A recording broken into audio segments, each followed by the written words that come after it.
अधिवक्ता प्रथमो दैव्यो बिशको अहेगिश्च सर्वाञ्जम्भयन् सर्वायाश्च यातु धान्यः असौ यस्साम्रो अरुण उत बभ्रुस्सु मङ्गलः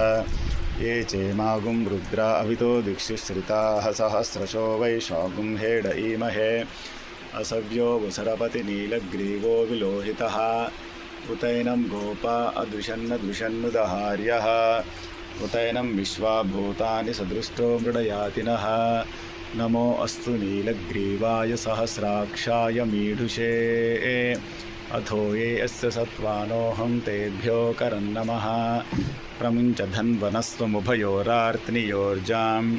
याश्च ते हस्तैषवपराता भगवो वप अवतत्य धनुस्वगुं सहस्राक्षशते शुधे